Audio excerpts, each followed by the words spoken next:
Assalamualaikum teman-teman. Kali ini kita akan belajar mengenai pembuahan ganda pada tumbuhan Angiospermae. Sebelumnya, jangan lupa untuk like, comment, and subscribe ya. Proses pembuahan ganda hanya terjadi pada tumbuhan Angiospermae, dan pembuahan ganda ini diawali dari matangnya gamet jantan dan gamet betina. Nah, untuk itu mari kita bahas tentang proses pembentukan gamet jantan terlebih dahulu, yaitu mikrosporogenesis terjadi di kepala sari, yaitu prosesnya seperti berikut. Yang pertama, proses pembentukan gamet jantan terjadi di kepala sari, di mana di kepala sari ini terdapat sel induk mikrospora diploid yang akan mengalami meiosis pertama menjadi sepasang sel haploid. Kemudian sepasang sel haploid ini akan mengalami meiosis kedua menjadi 4 mikrospora haploid yang berkelompok menjadi satu atau tetrat. Kemudian masing-masing ini akan berkembang menjadi sel diploid yang masing-masing memiliki inti vegetatif dan inti generatif. Yang selanjutnya yaitu proses pembentukan gamet betina atau disebut megasporogenesis yang terjadi di ovarium atau bakal buah. Yang pertama, terdapat pembentukan gamet betina terjadi di ovarium atau bakal buah. Adapun prosesnya yaitu sebagai berikut. Yang pertama, terdapat sel induk megaspora bersifat diploid yang akan mengalami meiosis pertama. Meiosis pertama menjadi 2 sel haploid. Kemudian 2 sel haploid ini akan mengalami meiosis kedua. Meiosis kedua menjadi 4 sel haploid. Nah, 3 ini akan mengalami degenerasi atau mati. Sedangkan yang satu ini akan mengalami 3 kali mitosis. 3 kali mitosis diikuti karyokinesis tanpa sitokinesis. Berarti 3 kali 1 2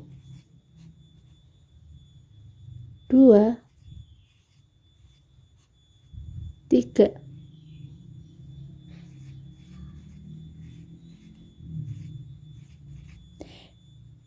Jadi 2 jumlahnya 2 4 8. 3 kali 1 2 3 3 kali. Nah, 8 ini apa saja? 8 ini yaitu 3 antipoda, kemudian 2 inti kandung lembaga sekunder,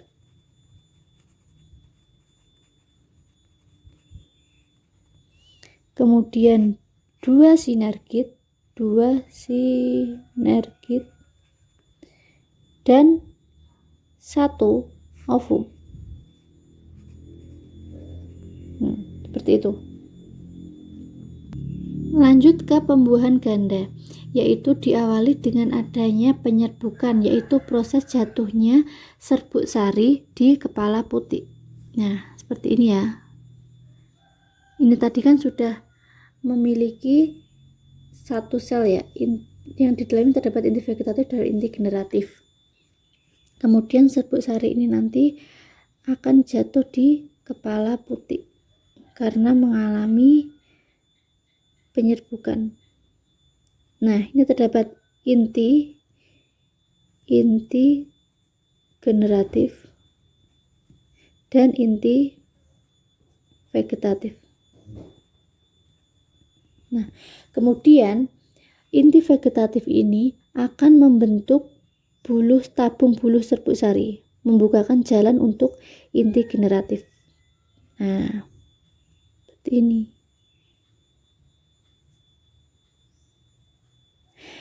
Di sepanjang perjalanan nanti, inti vegetatif akan menunjukkan jalan bagi inti generatif, di mana inti generatif nanti akan membelah menjadi dua, yaitu inti generatif 1 dan satu lagi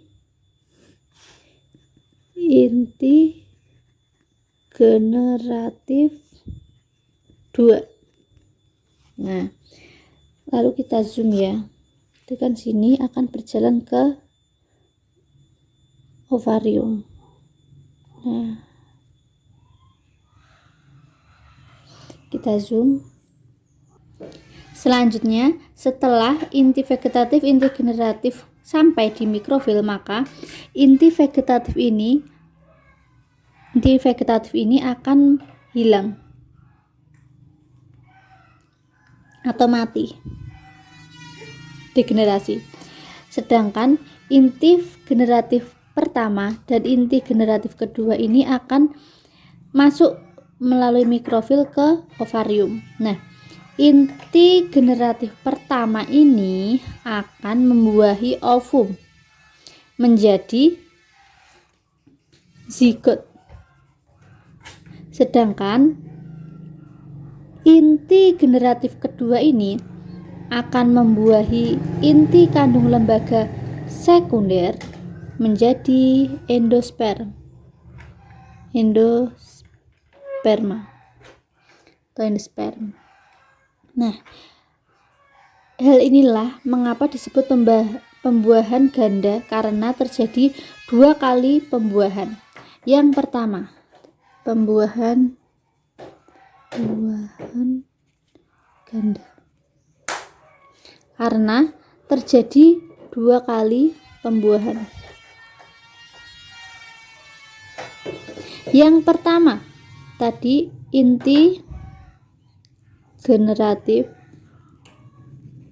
pertama membuahi ovum menjadi zigot.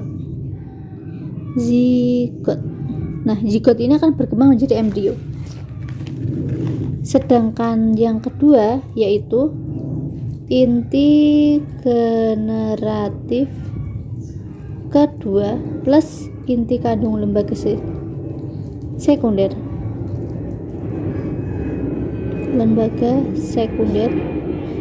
menjadi endosperma. Nah, endosperma ini nanti berfungsi sebagai cadangan makanan bagi zigot sehingga dapat berkembang menjadi embrio. Nah, ini inti generatif pertama tadi haploid, ovum haploid, sehingga zigot diploid. Sedangkan pada endosperm ini triploid, karena inti generatif kedua haploid, sedangkan inti kandung lembaga sekunder yang diploid. Nah, ini terdapat 2. Seperti itu ya. Beginilah proses pembuahan ganda, teman-teman. Terima kasih telah menyaksikan channel ini. Wassalamualaikum warahmatullahi wabarakatuh.